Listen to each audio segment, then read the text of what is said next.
మనకొక విద్య వచ్చినా దానిని నిరూపించుకోవటానికి సరైన అవకాశాలు రావాలి. చదివిన చదువుకు ప్రశ్నాపత్రం లాంటివి అవన్నీ. అక్కడే మన ప్రతిభ బయటపడుతుంది.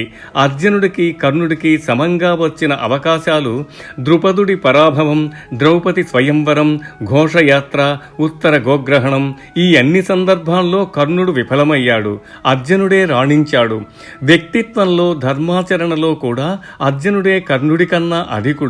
ద్రౌపది వస్త్రాపహరణం, ఉత్తర గోగ్రహణం వంటివి అందుకు తార్కాణాలు. యతో ధర్మస్తతో కృష్ణ అంటారు భగవానుడు అర్జునుడు వైపు ఉన్నప్పుడే తెలిసింది కదా ఎవరు ధర్మాత్ముడు. అర్జునుడు చేసినన్ని యుద్ధాలు అనుభవం కర్ణుడికి లేదు. యుద్ధ విద్యలో అర్జునుడికి తెలియని విషయమంటూ లేదు. యుద్ధ విద్యలో కర్ణుడికి తెలియని మరొక అంశం వ్యూహరచన, దాని భేదన. అర్జునుడికి తెలియని వ్యూహరచన భేదము లేదు. అందుకే పద్మవ్యూహము నాడు అర్జునుడు లేకుండా చూసుకోవలసి వచ్చింది.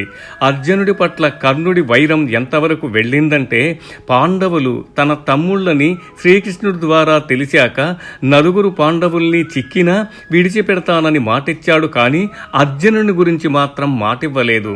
కురుక్షేత్రం ముందటి వరకు ఎన్ని అవకాశాలు వచ్చినా కర్ణుడు ఒక్కసారి కూడా అర్జునుడి కన్నా మెరుగని నిరూపించుకోలేకపోయాడు.